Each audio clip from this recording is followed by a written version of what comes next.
नरेश मीणा के लिए एक बार फिर हुआ बड़े आंदोलन का ऐलान। 15 मई को जयपुर में शहीद स्मारक से होगा आंदोलन का आगाज।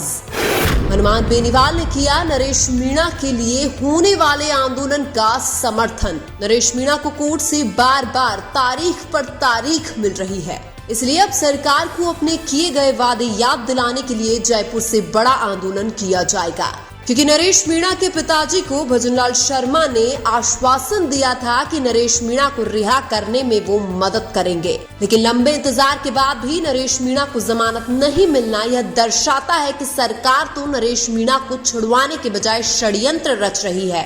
अब जयपुर में होने वाले आंदोलन को प्रहलाद गुंजल और हनुमान बेनीवाल जैसे कई राजनेताओं का समर्थन भी मिल चुका है। उधर हनुमान बेनीवाल पहले ही एसआई भर्ती परीक्षा को रद्द करवाने के लिए शहीद स्मारक पर धरना दे रहे हैं। शहीद स्मारक पर मीडिया से बातचीत करते हुए हनुमान बेनीवाल ने थप्पड़ खाने वाले एसडीएम पर एक बार फिर बड़े आरोप लगाए हैं। हनुमान बेनीवाल ने एसडीएम अमित चौधरी पर आरोप लगाया कि वो मंत्री कन्हैयालाल चौधरी के साथ मिलकर जनता को लूट रहे हैं। बेनीवाल ने एसडीएम अमित चौधरी को लेकर यह भी कहा कि वो हमारे क्षेत्र में 100 करोड़ से भी ज्यादा का घोटाला करके गए हैं। उधर हनुमान बेनीवाल ने नरेश मीणा का साथ देने के लिए कहा कि मैंने हर समाज के युवाओं का साथ दिया है। बेनीवाल ने कहा कि नरेश मीणा एक युवा नेता हैं और जो भी जनता के लिए लड़ाई लड़ता है मैं उनके साथ हूँ। यानी कि अब नरेश मीणा की इस लड़ाई में हनुमान बेनीवाल का साथ मिलने से नरेश मीणा के समर्थकों को और ताकत मिलेगी।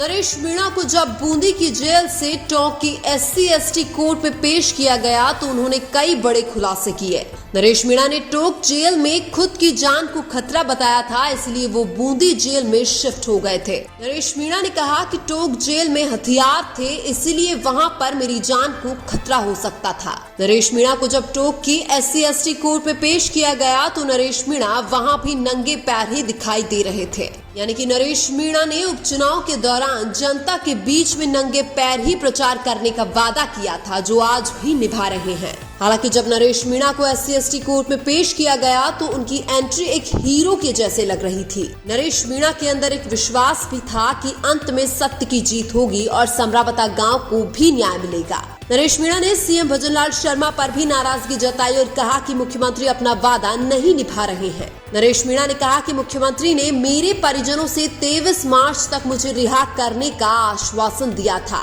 लेकिन अब मुख्यमंत्री अपना वादा नहीं निभा रहे हैं, इसलिए नरेश मीणा के समर्थक 15 मई से जयपुर में आमरण अनशन करेंगे। हालांकि नरेश मीणा को पिछले कई मामलों में हाई कोर्ट से जमानत भी मिल चुकी है, लेकिन थप्पड़ कांड के मामले में अभी भी नरेश मीणा को जमानत नहीं मिली है। और जब तक थप्पड़ कांड और आगजनी के मामले में नरेश मीणा को जमानत नहीं मिलेगी, तब तक नरेश मीणा बाहर नहीं आएंगे। उधर पहले से ही धरने पर बैठे हनुमान बेनीवाल ने कहा कि सरकार चाहे तो नरेश मीणा को जमानत दिलवा सकती है। इससे यह साबित होता है कि सरकार नरेश मीणा के परिजनों से वादा करने के बाद भी नरेश मीणा को रिहा करवाने की कोशिश नहीं कर रही है।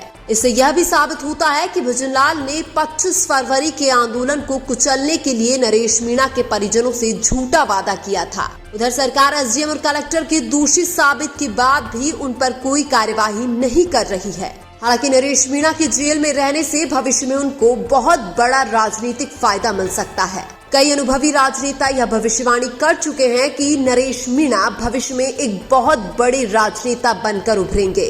अब अगर 15 मई से नरेश मीणा के लिए आंदोलन हुआ तो फिर नरेश मीणा को रिहा करवाए बिना इस आंदोलन का अंत भी नहीं होगा, क्योंकि अब तक तो कहीं न कहीं सरकार के भरोसे पर नरेश मीणा के समर्थक शांत बैठे थे, लेकिन अब नरेश मीणा की रिहाई को लेकर बड़े आंदोलन का बिगुल बजना तय हो चुका है। हालांकि उपचुनाव के दौरान से ही कांग्रेस भाजपा के कई नेताओं पर नरेश मीणा के खिलाफ षड्यंत्र रचने के आरोप लगे थे और खुद नरेश मीणा ने भी उपचुनाव के दौरान कई राजनेताओं पर उनके टिकट काटकर षड्यंत्र रचने का आरोप लगाया था। हालांकि यह बात सच है कि नरेश मीणा को हर किसी ने दबाने का प्रयास किया, लेकिन जनता हमेशा नरेश के साथ थी और आगे भी जनता नरेश मीणा के साथ ही रहेगी। जेल जाने से तो नरेश मीणा की पॉपुलैरिटी बढ़ी है और जितना ज्यादा नरेश मीणा जेल में रहेंगे उतना ही ज्यादा नरेश मीणा को आने वाले चुनाव में फायदा मिलेगा। इसलिए नरेश मीणा के खिलाफ षड्यंत्र रचने वाले के दांव अब उल्टे पड़ सकते हैं और यह भी तय है कि नरेश मीणा भविष्य में विधायक और सांसद जरूर बनेंगे। लेकिन आपको क्या लगता है, क्या नरेश मीणा भविष्य में विधायक और सांसद बनेंगे? कमेंट करके जरूर बताइए। वीडियो अच्छा लगा तो लाइक कीजिए और हमारे चैनल मीना की आवाज को सब्सक्राइब कीजिए। धन्यवाद।